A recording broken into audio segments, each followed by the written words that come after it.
ભરૂચ જિલ્લા જન શિક્ષણ સંસ્થાનમાં વર્લ્ડ યુથ સ્કિલ ડેની ઉજવણી સાથે સ્વચ્છતા પખવાડિયાનો પણ શુભારંભ કરવામાં આવ્યો છે।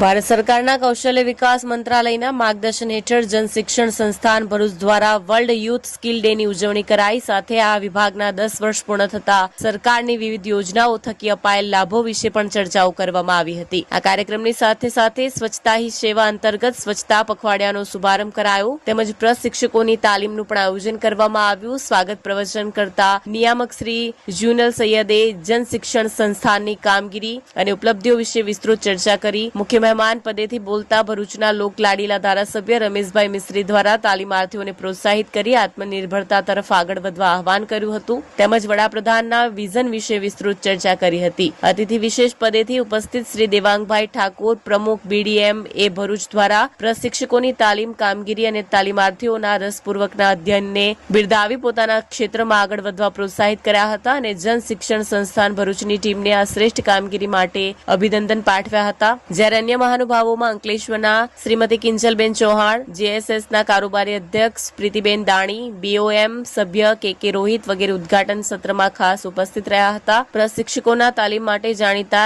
EDP ટ્રેનર શ્રી ઋષભભાઈ દવે તથા ડોક્ટર નરેન્દ્ર પાટડિયા દ્વારા એમ્પ્લોયબિલિટી સ્કિલ્સ તેમજ તાલીમાર્થીઓને સ્વનિર્ભરતા તરફ આગળ ધપાવવાના વિવિધ તાલીમલક્ષી પાસાઓ ઉપર વિસ્તૃત ચર્ચા કરી પ્રશિક્ષકોને પ્રોત્સાહિત કર્યા હતા અને સંતોષકારક તાલીમ પૂરી પાડી હતી। કાર્યક્રમના અંતે ફિલ્ડ અને લાઇવલીહુડ કોઓર્ડિનેટર શ્રીમતી કૃષ્ણાબેન કઠોલિયાએ આભાર વ્યક્ત કર્યો હતો।